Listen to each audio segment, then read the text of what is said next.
Welcome to Mastery in Motion, Building Identity, Purpose, and Gratitude in the Workplace.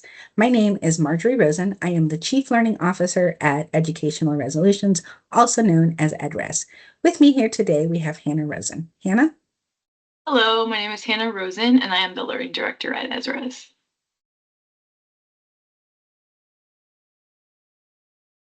Personal mastery goes beyond competence and skills. It means approaching life as a creative work of art by Peter Senge.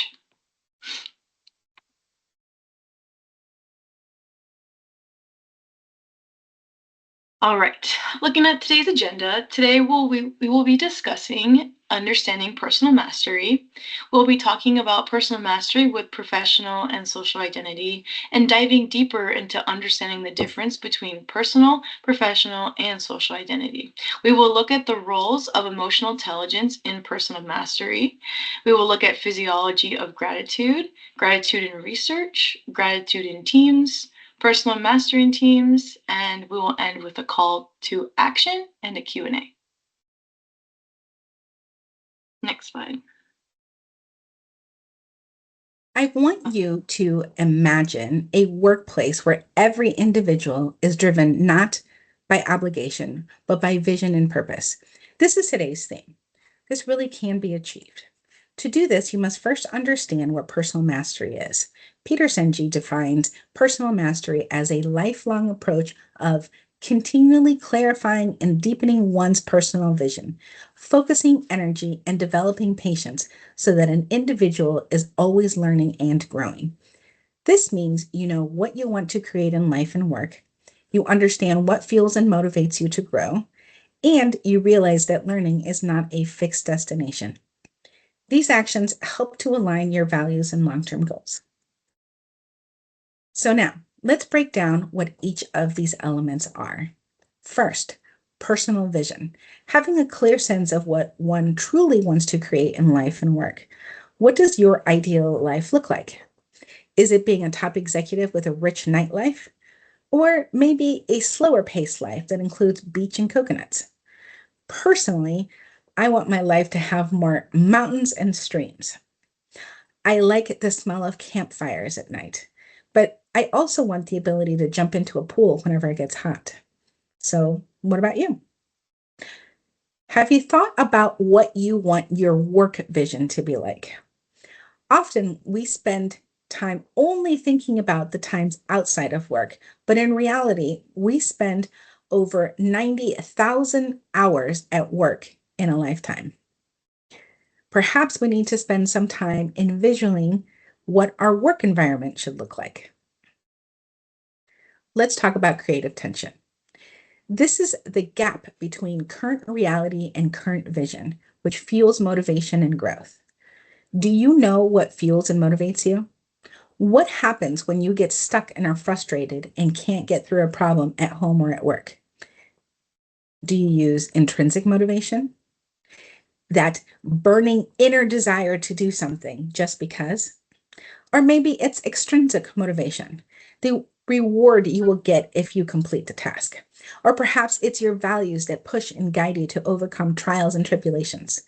For me, it's a combination of all three that drive me.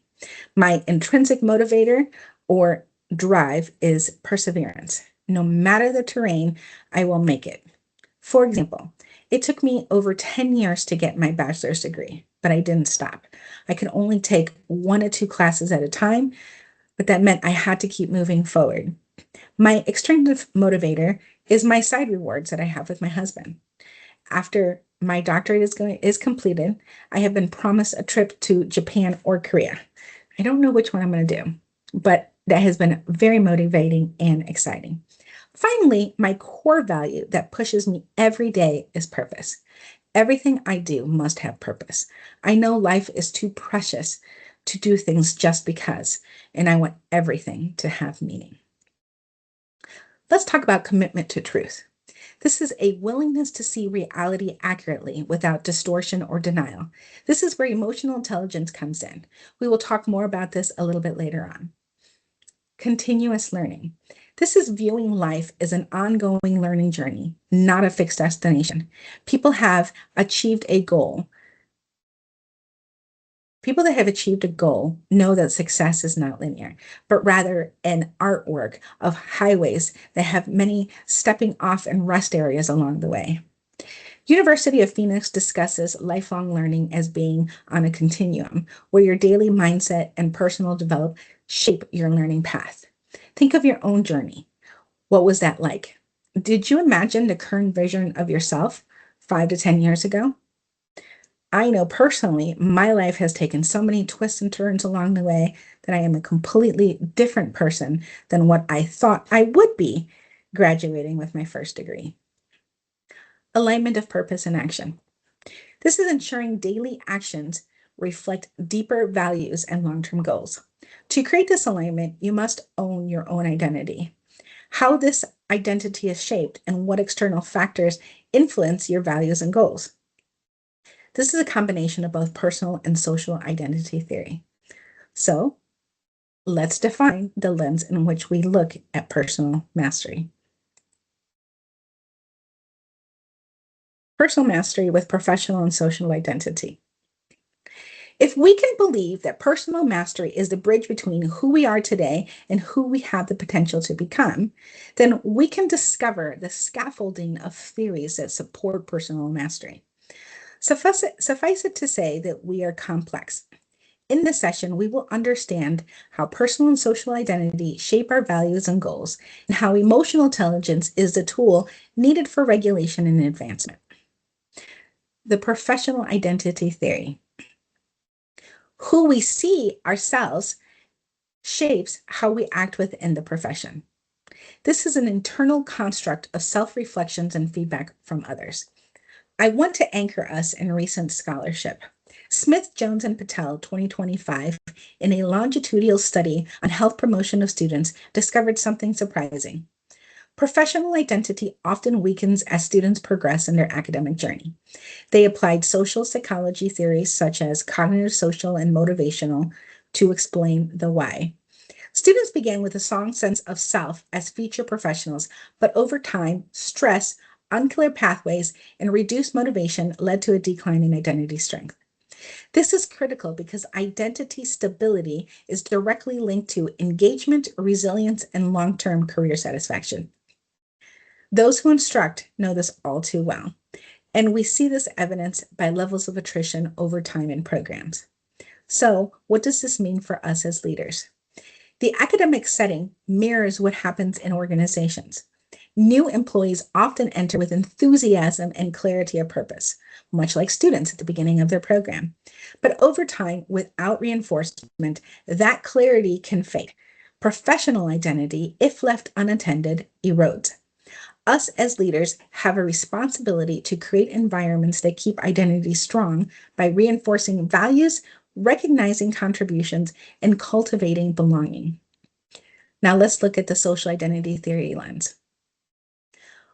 When we belong to social groups, where we belong in social groups shapes our identity. Building on Smith, Jones, and Patel's findings, one way to understand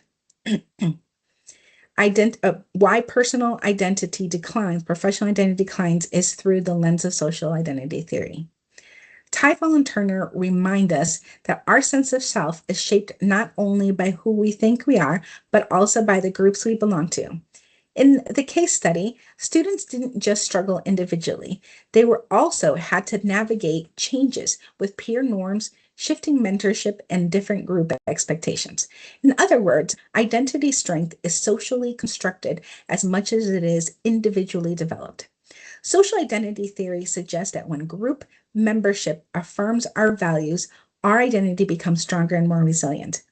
When groups are fragmented, competitive, or silent, identity tends to be weakened. That exactly is what this show studied. The social environment, faculty, peers, professional role models all play a central role in whether a student sustained or lost their professional identity. The same is true in workplaces. If the team culture reinforces shared purpose, individuals hold on to their professional identity with far more strength. Now, think about your own tenure at your work location.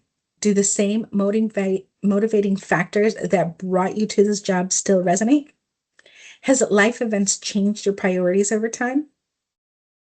What about your alignment of your personal values to the values of the organization? Have those stayed the same? Maybe they were in the beginning, and over time, the organizational goals, values, or culture has shifted. Do you still align with them? So, how do we as leaders use this? Social identity theory teaches us that belonging is not a soft issue. It's central to performance and retention. We can intentionally build routines that affirm group identity, like gratitude circles or shared value check ins, which allow people to see their personal identity mirrored back as part of the whole. When leaders connect individual values to team identity, they're not just motivating, they're stabilizing professional identity against the natural decline we saw in Smith et al.'s research. We see that professional identity often weakens over time and that belonging and group affirmation play a central role. But there's another lens that we can apply: emotional intelligence. This is self-awareness and regulation are central to sustainable mastery. Goleman and later scholars have known that emotional intelligence involves self-awareness, self-regulation, motivation, empathy, and social skills. These capacities are not only about interpersonal success, but they're also deeply tied to how we maintain and express our professional identity under pressure. The emotional intelligence lens. Self-awareness and regulation are central to sustainable mastery. Doru, 2022. Think about it this way. When an individual practices self-awareness, they notice the early warning signs of identity erosion, which are feelings of disconnection, burnout, or lack of purpose. Self-regulation helps them realign their values instead of being swept up by external stressors. Empathy allows them to see their role through the eyes of others, reinforcing their contribution to the group. Together, these AI skills act as a shield, protecting professional identity from the decline that Smith et al. Described in their longitudinal study. Leaders, this means embedding EI development into team culture is crucial. You can encourage reflection practices that build self-awareness. You can model empathy by recognizing the unique identity each person brings to the team. Remember to use motivational intelligence to link day-to-day tasks back to personal and collective vision. By doing so, you can create workplaces where professional identity is reinforced daily, not left to chance. Emotional intelligence becomes the practical tools that wards off the erosion of identity and sustains engagement, resilience, and purpose over time. And Hannah? Now, let's do a deeper dive into these theories and add a new identity theory: personal identity. Locke described this as who we think we are. It's how we see ourselves as unique individuals. It's based on our own personal values, goals, and traits. For example, I see myself as I am strong. Since I perceive myself that way, I will naturally take initiatives for activities that require strength, like moving heavy boxes, couches, potentially opening jars, even though sometimes it can be difficult. But I will attempt it because I view my own personal identity as strong.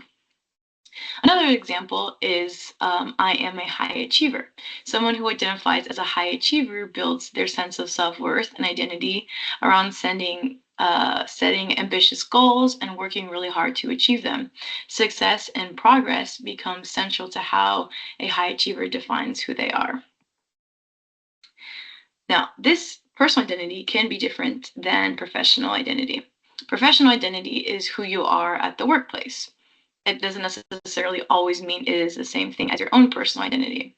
Your personal identity reflects who you are as a person, values, beliefs, and what gives your life meaning, where professional identity reflects who you are at the workplace, meaning your roles, your expertise, and how you show up every day in your career. Sometimes these align closely. For example, if you're a caring person and you work as a caregiver or a nurse, other times they can differ. For example, if you identify as a manager, but you are a quiet, reflective person and you kind of keep to yourself, more introverted. An example of this is my dad. He is a director at a very large healthcare organization, but at home, he is not the manager.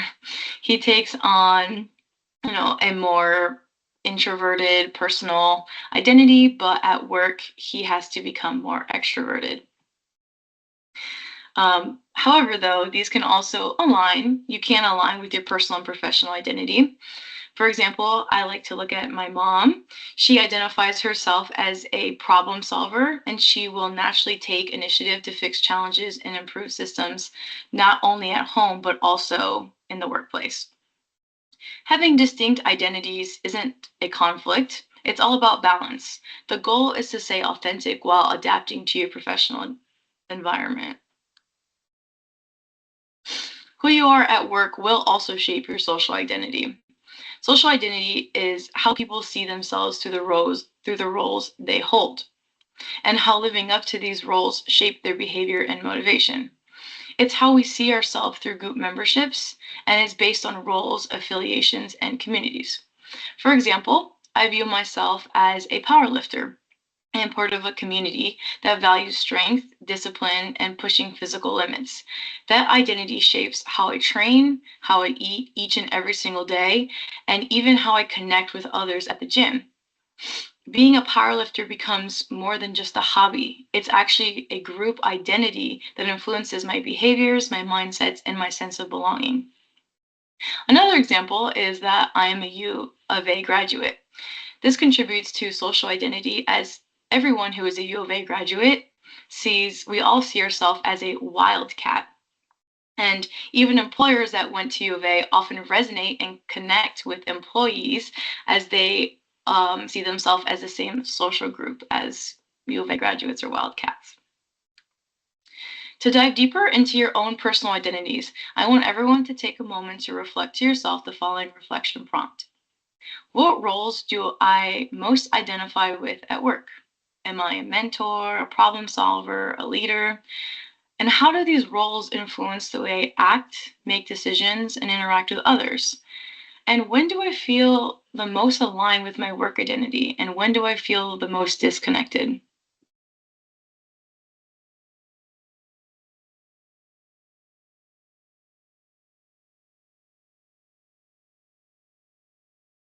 I'll let you guys just kind of take a second to reflect on yourself.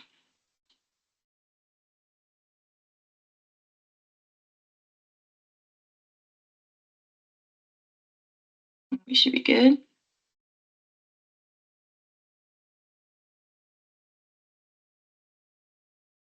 And that brings us to our next lens, emotional intelligence.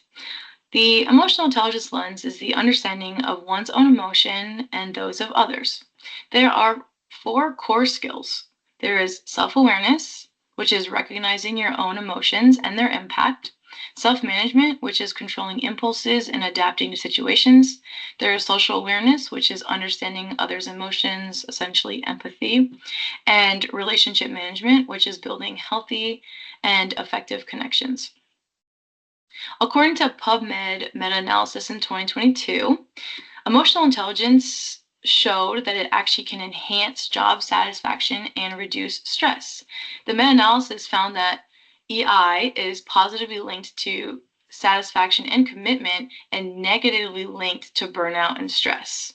So that can help with a lot of, increasing your satisfaction and not feeling so burnout and stressed all the time. A good visual metaphor to connect emotional intelligence and personal mastery is the emotional intelligence is essentially the foundation, whereas the personal mastery is the structure that we build on it. To explain further, essentially, emotional intelligence gives you the tools to manage your emotions and relationships, while personal mastery uses those tools and helps align your actions with your vision and your purpose.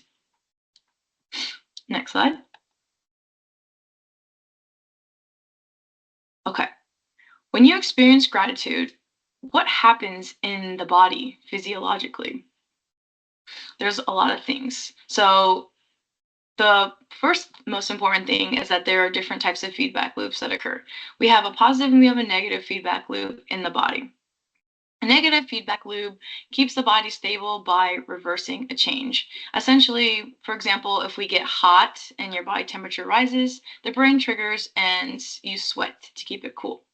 Whereas a positive feedback loop is a biological process where the body responds and amplifies or increases the original change. So you don't reverse the change where a negative feedback loop does. In psychology, there are also feedback loops, positive and negative. A positive feedback loop is actually gratitude. So when you feel or express gratitude, your brain releases dopamine and serotonin, which are the feel good transmitters. This improves your mood and reduces stress. It lowers cortisol and helps your nervous system calm down. Feeling calmer and happier makes you more likely to notice and appreciate positive things again, which again reinforces gratitude. Over time, this repeated cycle strengthens neural pathways for positivity, resilience, and connection. So essentially, gratitude triggers physiological benefits, which make you more inclined to practice gratitude again, a reinforcing positive loop. An example of a negative feedback loop is stress. When a threat occurs, the amygdala activates the HPA axis, causing the release of cortisol to help the body respond. But once the danger passes, cortisol signals the brain to stop producing the stress hormone, which returns the body back to balance.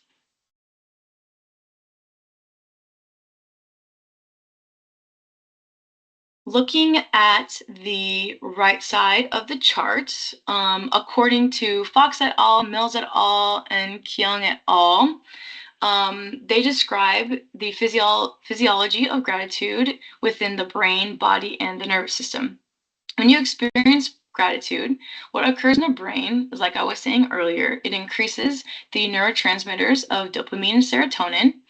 It will decrease stress signals in the hypothalamus, which will lead to increase in empathy and reward circuits. So you want to feel it again, back to the positive feedback loop. Within the body, what we can see is that gratitude will lower cortisol and blood pressure. It will increase heart health and sleep quality, which will have an end result of increasing energy and resilience. Within the nervous system, it will increase parasympathetic activity or decrease sympathetic nervous system activity or decrease fight or flight arousal and increase calmness and recovery.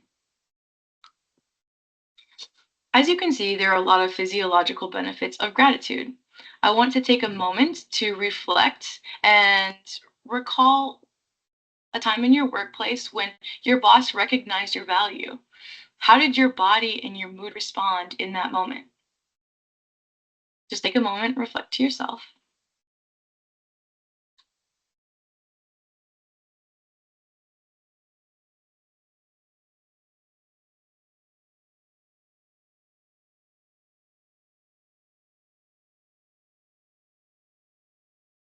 To begin.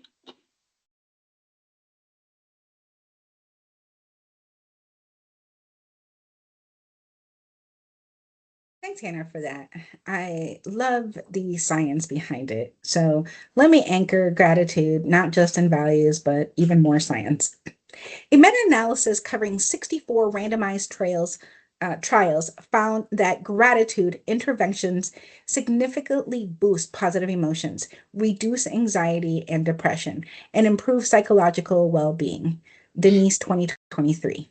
This means that gratitude is a legitimate tool, not just an expression of kindness, but for sustaining mental and emotional health in high pressure environments. Personal mastery begins with self awareness, understanding who we are, what we value, and how we respond to the world around us. Gratitude strengthens this discipline by helping us pay attention to what's working, not just what's missing. When we pause daily to acknowledge what we are grateful for, we shift from scarcity and fear to thinking in abundance and contentment. This practice grounds our identity in strengths and possibility, which is essential when professional identity is under strain. Another element of personal mastery is the ability to self-regulate, especially under stress. Gratitude is a powerful regulator. Studies, including one performed by Denise et al., show that gratitude reduces anxiety and improves emotional well-being. In the context of professional identity, gratitude rituals can serve as buffers against burnout, helping us realign with our deeper purpose when the demands of work begin to pull us off center. Finally, personal mastery is about aligning our daily actions with our long-term vision. Gratitude bridges that gap by recognizing the small wins and expressing appreciation for the contributions of others. We stay motivated towards the bigger picture. Gratitude is not only about feeling good, it's a leadership discipline that sustains engagement, reinforces professional identity, and builds a culture where people can thrive. In this way, gratitude becomes a practice of mastery, not just of momentary mood. So then, how does personal mastery apply to teams? When gratitude becomes part of a team's rhythm, it transforms the group's dynamics. Research shows that collective expressions of gratitude strengthen social bonds and improve team functioning by fostering trust and mutual respect. Algo 2012.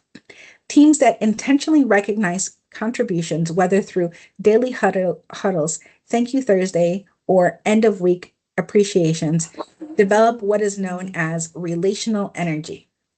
This energy fuels collaboration, resilience, and psychological safety. Gratitude doesn't just lift morale. It creates an emotional foundation for shared success. Peter Senge reminds us that personal mastery is the foundation for learning in organizations.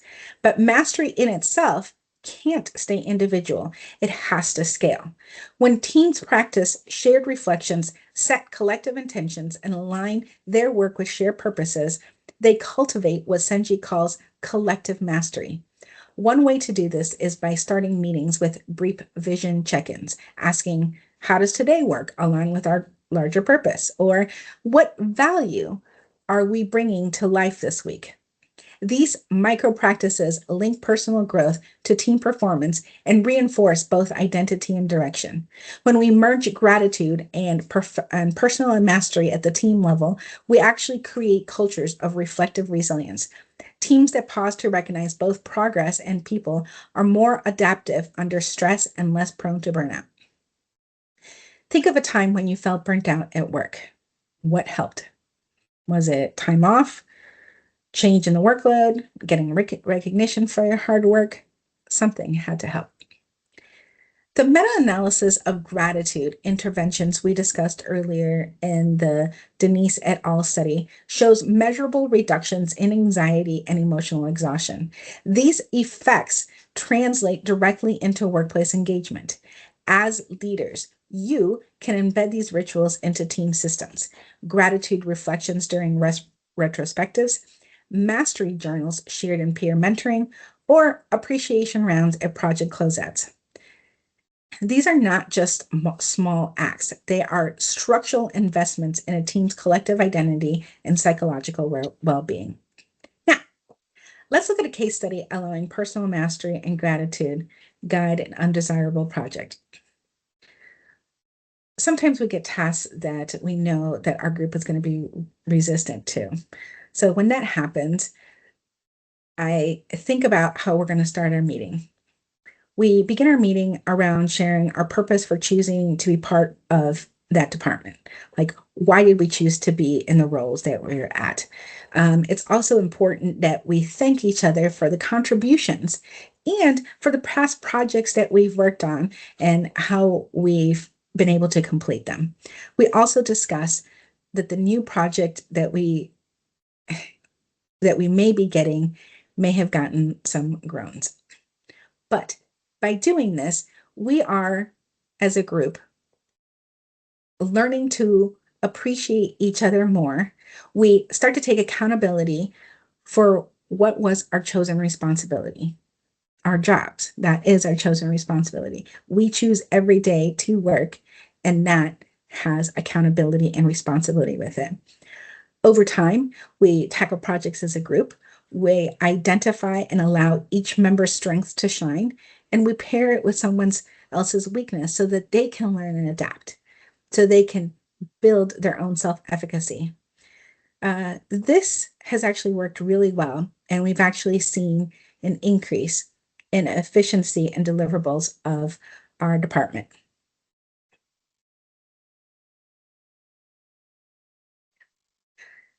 Let's look at gratitudes in teams. Start small. These are just ideas. Start small. One good thing that happened today. Create a group chat so anyone can participate. As a leader, if no one participates, you must. You must model behavior for your employees. How about gratitude huddles? I like to do this when we're stuck on a project. I start the meeting with this. I think of like 3 wins that help us remember that everything has a silver lining. Peer recognition boards or shout outs in digital channels. That's a good one. Recognize and build upon successes for individual contributors. Their win makes the whole department win. Boost each other up and not down. Rotating gratitude leader in promoting engagement. Once the team feels good about giving praise to each other, provide a chance for others to lead the gratitude initiatives. I am a planner. So once we have a year of gratitude growth, I make a calendar, bring it to the team to decide who's going to be the gratitude leader for the month. I work with them on how to lead these meetings. We do this by our one-on-ones. And I can ask them if they know what they want to start with in our next department meeting. If they don't have anything, we brainstorm some ideas and then they pick what they're most comfortable with. Over time, each member becomes efficient and everybody participates. This keeps the department engaged. A department that is engaged is a department that performs. Let's see how personal mastery can be incorporated into teams. So personal mastery in teams. Quarterly reflection circles on goals, values, and alignment. Use this before reflecting on alignment of goals when coaching that may be needed. Helping someone understand how their values are still aligned or unaligned to the department is very powerful in getting in hard conversation or promoting wins. It gives you an opportunity where everybody can come together once a quarter and purposely do these things. Something called purpose mapping. Connecting individual goals to team objectives. This is actually one of my favorite things to do. I do this every time we have to create goals for the department. This is a chance for people to apply professional development learning. I used purpose mapping to help individuals create stretch goals. To do this, I ask individuals, what would you personally like to develop? Now, let's look at these goals that we have to accomplish and which one of these goals do you want to try out the skill that you want to develop? Then I help them develop a plan to reach that stretch goal with their own personal goals. Integrate gratitude prompts into performance and development reviews. This one is geared toward HR individuals, but all leaders can do this. Think about adding a prompt in the self-assessment area that states, what is one achievement or moment from this review period that you're most grateful for, and how does it reflect your core professional values? This prompt strengthens the employee's sense of self as a professional contributor, which is a key aspect of identity formation. Let's do one more. How about what is one contribution from a colleague or leader that you are most grateful for in this cycle, and why did it make a difference to you? This question builds a psychological safety and trust in teams. It encourages social identity reinforcement. That way, employees can see themselves as valued members in group.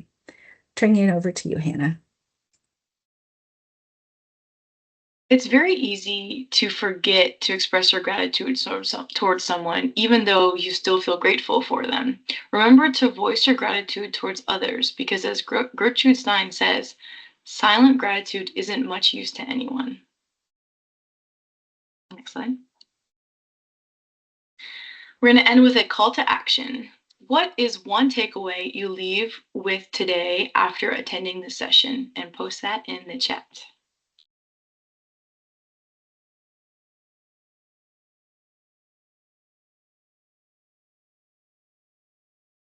To reiterate the key points that we discussed in this presentation, we went over understanding personal mastery and diving deeper into the difference of personal mastery with professional and social identity, personal, professional, and social identity relationships, and the role of emotional intelligence in personal mastery.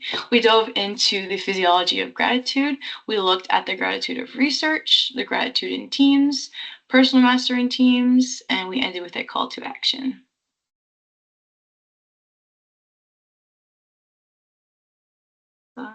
Here is a list of references if you want to do a deeper dive into any of the topics that we discussed today.